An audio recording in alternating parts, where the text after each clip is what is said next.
जय श्री कृष्णा फ्रेंड्स। तो फ्रेंड्स, आज से हमारी परिक्रमा शुरू हो रही है। जैसा कि आपको बताया, मानसिक परिक्रमा गोवर्धन की। तो उससे पहले श्री गोवर्धन महाराज की महिमा हमें सुननी होगी कि श्री गोवर्धन जी महाराज कैसे प्रकट हुए और इस धराधाम पर कैसे आए। तो सबसे पहले श्री गोवर्धन जी महाराज को प्रणाम करते हैं। हे समस्त पर्वतों के राजा श्री गोवर्धन जी महाराज, मैं आपको सादर नमन करती हूँ।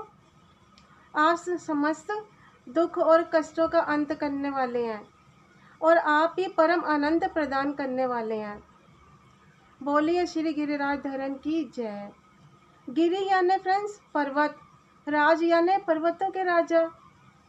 तो जो गिरिराज है वो पूजनीय है, वे पर्वतों के राजा हैं। आप सोचिए, जिस पर्वत को भगवान श्री कृष्ण ने अपनी उंगली पे उठाया हो, उस पर्वत की क्या महिमा होगी। फ्रेंड्स, आप कभी भी वृंदावन जाओ तो गोवर्धन परिक्रमा आप जरूर करिए, अगर आपके शरीर में शक्ति है, क्योंकि 5 घंटे लगते हैं। 21 किलोमीटर की परिक्रमा होती है। ये ब्रज भाषा में इसको 7 कोस की परिक्रमा कहा जाता है। एक कोस तो 3 किलोमीटर होता है, तो 7 कोस मतलब 21 किलोमीटर। अब देखो फ्रेंड्स, हर एक की अपनी स्पीड के ऊपर है। कोई 4 घंटे में करता है। अब वहाँ के महात्मा है, संत महात्मा, वो तो 3 सवा 3 घंटे में ही कर लेते हैं। अब कोई 5 घंटे में करता है, हम जैसे, तो कोई 7 घंटे में करता है। तो अगर आपके शरीर में शक्ति है तो ये गोवर्धन महाराज जी की परिक्रमा अवश्य कीजिएगा। जय हो गिरिराज धरन की जय हो। और आज से हम गोवर्धन महाराज की मानसिक परिक्रमा शुरू कर रहे हैं। तो फ्रेंड्स, एक एक शब्द को ध्यान से सुनिएगा। ये पर्वत पहले कहाँ था और पृथ्वी पर कैसे आया, आपको सब ज्ञान होना चाहिए। आज भी फ्रेंड्स लाखों भक्त ऐसे हैं जो गिरिराज धरन की परिक्रमा करते हैं। एकादशी, पूर्णमासी, अमावस्या, संडे हो, इन दिनों तो इतनी भीड़ होती है कि हद ही नहीं है। कई लोग तो फ्रेंड्स दूध का लोटा लेकर करते हैं और इस लोटे में एक छेद होता है। आई थिंक 2-3 लीटर का लोटा होगा और उसमें एक एक बूंद बहती हुई जाती है, मतलब दूध के साथ परिक्रमा करते हैं। और आज भी गोवर्धन पर्वत के ऊपर दूध चढ़ता है। जी हाँ, दूध से ही अभिषेक होता है। अब इसका कारण, क्योंकि इंद्र देवता ने भगवान श्री कृष्ण की जो गाय है उसको दूध के द्वारा अभिषेक किया था। तो फ्रेंड्स, ये परंपरा शुरू से ही चली आ रही है। तो ये गोवर्धन साक्षात श्री कृष्ण है। और कैसे, वो भी सुनिए। ऐसे जब ब्रिजवासियों के जब भोग भगवान ने स्वीकार किए तो गोवर्धन पर्वत में ही भगवान समा गए। जी हाँ, सारे ब्रिजवासियों ने जब व्यंजन भोजन पर्वत के आगे रखे तो अब पर्वत खाए कैसे, तो कृष्ण ही पर्वत में समा गए और ग्रहण कर लिया सब। अच्छा, अब कई लोग तो धनवती परिक्रमा भी करते हैं, यानी सो सोकर लेट लेट कर परिक्रमा करते हैं, प्रणाम करते हुए। यानी कि भाव देखिए आप भक्तों के। अगर आप गोवर्धन पर्वत पर जाएंगे तो आप हैरान हो जाएंगे। आपने देखा भी होगा, कुछ भक्तों ने तो ऐसी ही परिक्रमाएं की हैं। आप उन पवित्र स्थानों के भी दर्शन अवश्य कीजिएगा। जैसे एक स्थान आता है राधा कुंड, श्याम कुंड। अच्छा, आप कहाँ से शुरू करते हैं परिक्रमा? जैसे मतलब ज़्यादातर लोग तो राधा कुंड श्याम कुंड से ही शुरू करते हैं, कई दान घाटी से भी शुरू करते हैं। मतलब आपको पूरा चक्कर लगाना है, जहाँ से आप शुरू करेंगे वहीं आकर आपको विराम करना है। फिर देखो, अब रास्ते में जो स्थान आते हैं उनकी लिस्ट सुन लीजिए। परिक्रमा मार्ग में जो पवित्र स्थान आते हैं, तो राधा कुंड, श्याम कुंड, कुसुम सरोवर, राधा वन बिहारी मंदिर, नारद कुंड, रत्न कुंड, ग्वाल पोखरा, मानसी गंगा, चकलेश्वर महादेव, हरिदेव मंदिर, दान घाटी, बलराम जी का मंदिर। तो बड़े भगवान ने गोवर्धन पर्वत के इर्द गिर्द बहुत ही लीलाएं की हैं। भगवान गाय चारे वहाँ जाते थे ना, गोवर्धन पर्वत के ऊपर गाय माताएं चढ़ जाती थी और वहाँ की जो हरी हरी घास है वही गाय माताएं ग्रहण करती थी। गोवर्धन तो नित्य नित्य नित्य पूजनीय है। अच्छा, ये गोवर्धन महाराज जी राधा रानी की वजह से आए हैं। जी हाँ, आप ये राज की बात सुनिए। पहले आप ये थोड़े स्थान के नाम सुन लीजिए, फिर आपको बताते हैं कि राधा रानी ने श्री कृष्ण से ये मांगा। तो बोले राधा रानी सरकार की जय। तो शंकरशन कुंड, गोविंद कुंड, इंद्र कुंड, सुरभि कुंड, रुद्र कुंड, जटिपुरा, उद्धव कुंड और भी कितने ही स्थान हैं। पुछड़ी का लोटा बोलते हैं ना। इन्हीं मार्ग पर आपको संतों के आश्रम, कुटियाएं मिलेंगी और रास्ते में जगह जगह लोग प्रसाद बांटते हैं 21 किलोमीटर के दायरे में। कोई कुछ बांट रहा है, कोई कुछ बांट रहा है। आप देखिए क्या क्या सेवाएं कर रहे हैं लोग। बहुत मतलब बहुत ज़्यादा सेवाएं करते हैं। साधु संत महात्मा सवेरे 3-4 बजे निकल जाते हैं परिक्रमा के लिए। आप जब भी गोवर्धन महाराज की परिक्रमा के लिए निकलेंगे ना, रास्ते में मोर, हिरण सब देखने को मिलेंगी। रास्ते में जब गोवर्धन पर्वत की शिलाएं हैं, छोटी छोटी शिलाएं होती है ना, वो उठाकर फ्रेंड्स कभी भी लाना मत घर में। ये जो गोवर्धन पर्वत की शिलाएं है ना छोटी छोटी, ये शालिग्राम के बराबर है। शालिग्राम ही है समझो, इतना महत्व है इनका। इन्हें घर में नहीं ला सकते। तो अब चलते हैं भगवान के गोलोक धाम में। यहीं से परिक्रमा कथा प्रारंभ होती है। जैसे अभी वृंदावन में रास हुई ना वंशी वट के नीचे, आप वृंदावन में जाके देखिए वंशी वट भी है। और एक वंशी वट तो वहाँ भी है, मानसरोवर धाम भांडीर वन के पास। तो फ्रेंड्स एक दिन गोलोक धाम में रास चल रही थी। तो एक स्थान पर राधा और कृष्ण विराजमान हो गए। तब राधा रानी ने कहा, प्रभु मेरे लिए कोई ऐसा स्थान, ऐसे स्थान का निर्माण करो जहाँ आप और मैं एकांत में बैठकर बात कर सकें और वह बहुत सुंदर और रमणीक हो। तो भगवान ने कहा ठीक है, जैसे राधा रानी आप आज्ञा करें। अब राधा रानी कुछ कहे और कृष्ण ना माने, ऐसा हो ही नहीं सकता है ना। अरे जिस प्रेम में स्वार्थ नहीं है वही तो प्रेम है। और जिस प्रेम में स्वार्थ, कंडीशन, शर्त आ गई, वो फिर प्रेम है ही नहीं। प्रेम शर्तों से नहीं चलता। प्रेम का मतलब एक दूसरे के प्रति समर्पित होना। और राधा रानी कहें और कृष्ण ना करें, ऐसा हो ही नहीं सकता। राधा रानी तो सरकार है सबकी और कृष्ण हमारे मालिक हैं। राधा रानी स्वामिनी है तो कृष्ण हमारे स्वामी है। कभी कभी किसी भक्तों के घर में देखो श्री कृष्ण विराजमान है, लेकिन श्री कृष्ण राधा रानी है ही नहीं। ऐसा क्यों भाई? अरे मेरी राधा रानी जी तो हो, हमारी ठकुरानी जी तो हो। तो श्री कृष्ण ने कहा कि मैं तुम्हारे लिए एक बहुत सुंदर रमणीक स्थान का निर्माण करता हूँ। जी हाँ, ये आया है गर्ग संहिता में। तो भगवान श्री कृष्ण ने राधा रानी की बात को मानते हुए अपने हृदय से एक तेज प्रकट हुआ और उस तेज में से फ्रेंड्स ये गोवर्धन पर्वत प्रकट हुआ। जी हाँ, भगवान श्री कृष्ण के हृदय से ये गोवर्धन पर्वत प्रकट हुआ है। ये साधारण बात नहीं है। गोवर्धन पर्वत को कोई साधारण न समझे। अच्छा, भगवान जिस शेषनाग पे सोते हैं वो शेषनाग तो भगवान के सोचने मात्र से ही प्रकट हुआ है। ये पूरा विश्व, सभी देवी देवता, शक्तियाँ, रिद्धि सिद्धि, समुद्र, नदियाँ, पहाड़, झरने सब मेरे ईश्वर से ही प्रकट। अरे भगवान का स्वयं का गोलोक भी स्वयं भगवान से ही प्रकट हुआ है, श्री कृष्ण से। अब आप कहेंगे कि भगवान कहाँ से प्रकट हुए हैं? अरे वो तो अजन्मे हैं, अविनाशी हैं, उनको कौन प्रकट कर सकता है। तो बोले श्री गिरिराज धरन की जय, गोवर्धन नाथ की जय हो। तो भगवान श्री कृष्ण ने अपने हृदय से गोवर्धन पर्वत प्रकट किया। आज भी फ्रेंड्स वृंदावन धाम में जिसकी आप गोवर्धन की परिक्रमा करते हैं वो मेरे ठाकुर जी के हृदय से प्रकट है। यूँ समझिए कि ये गोवर्धन पर्वत तो है लेकिन ये ठाकुर जी का हृदय, उनकी धड़कन है। अभी बताया ना कैसे ये हृदय से प्रकट हुआ है। और राधा रानी जू नहीं तो कहा है कि ऐसा कोई सुंदर स्थान हो, तो भगवान ने प्रकट किया। तो जब राधा रानी ने ये सुंदर पर्वत को देखा तो राधा रानी मुस्कुरा दी, गदगद हो गई वो, मतलब प्रसन्न हो गई वो। राधा रानी जू को भी प्रिय है ये गोवर्धन पर्वत। अरे जब भगवान श्री कृष्ण ने गोवर्धन पर्वत उठाया था ना आज से 5000 वर्ष पहले, तो मेरी राधा रानी जू भी तो वहीं पर ही खड़ी थी, वो यहीं तो विराजमान थी। तो सारे ब्रिजवासी कह रहे हैं कि देखो भले ही गोवर्धन पर्वत आपने उठाया है लेकिन आपको शक्ति कौन दे रहा है? राधा रानी जो, क्योंकि आपके बगल में वही तो खड़ी हैं। तो बाएं अंग में वो उन्होंने पर्वत उठाया था और बाएं अंग में ही वो विराजमान होती हैं। तो ठाकुर जी मुस्कुरा दिए, बोले बिल्कुल सही बात है। तो श्री कृष्ण जी भी मानते हैं इस बात को। अरे भाई, राधा और कृष्ण एक है, ये तो आप जानते ही हैं। एक क्षण भी राधा और कृष्ण एक दूसरे से अलग नहीं हो सकते, चाहे वो फिर गोलोक धाम हो, पृथ्वी लोक हो या कुछ भी। अच्छा, भले ही कई जगहों पर ऐसी लीलाएं आएंगी, जैसे 100 वर्ष के लिए श्राप था ना राधा और कृष्ण को ना मिलने का, और राधा रानी वृंदावन में थी और कृष्ण द्वारका चले गए थे, मथुरा चले गए थे, लेकिन फिर भी वे एक रूप में साथ ही थे। वो अलग हो ही नहीं सकते, ये एक ही तत्व है। और एक भक्त के जीवन में अगर राधा कृष्ण है तो फ्रेंड्स समझो सब कुछ है। हरे कृष्ण कृष्ण कृष्ण हरे हरे, हरे राम राम राम हरे हरे।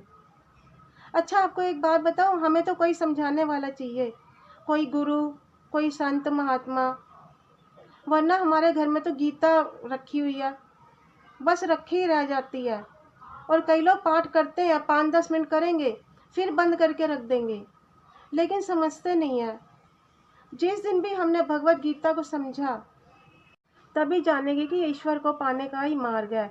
जी, भगवत गीता में ही भगवान को पाने का मार्ग दिया है। अच्छा, एक दृष्टांत हमारे प्रभु जी बताते हैं, सुनिए। एक बुजुर्ग माता थी, एक मंदिर के बाहर दीक्षा मांग रही थी। आपको थोड़ा शॉर्ट में बताती हूँ। वो दीक्षा मांग रही थी, तो एक पढ़ा लिखा व्यक्ति मंदिर से बाहर निकला। बोला, आप दीक्षा क्यों मांग रही है माता जी? क्योंकि वो उसको जानता था, वो उनके पड़ोस में रहती थी। बोला, आपका बेटा तो विदेश कमाने गया हुआ है। बोली, हाँ कमाने तो गया, लेकिन मेरे पास पैसे नहीं है, मैं क्या करूँ? मेरा बेटा तो गया है कमाने, पर उसने 1 रुपया नहीं भेजा आज तक। बस वो कुछ रंगीन पेपर मुझे भेजता रहता है, मैंने वो घर में रख दिए हैं। तो उस व्यक्ति ने कहा, देखो माता जी, आप तो पढ़े लिखे हैं नहीं, तो मुझे लेकर चलो अपने घर, मैं देखता हूँ वो किस प्रकार के रंगीन पेपर भेजे हैं। पता पड़ा वो माता पढ़ी लिखी तो थी नहीं, उसे ज्ञान था नहीं। तो उस व्यक्ति ने कहा, अरे माता, ये रंगीन पेपर नहीं, ये तो 50-50 हज़ार के ड्राफ्ट है। आपके बेटे ने तो इतना पैसा आपको भेजा और आपको पता ही नहीं, और आप भिक्षा मांग रही हैं। आप जाओ बैंक में और इसे कैश कराओ। और पता पड़ा जब माता कैश कराने गई तो इतने सारे 50 लाख रुपये मिले उनको। अब घर में धन पड़ा, माता भिक्षा मांग रही है।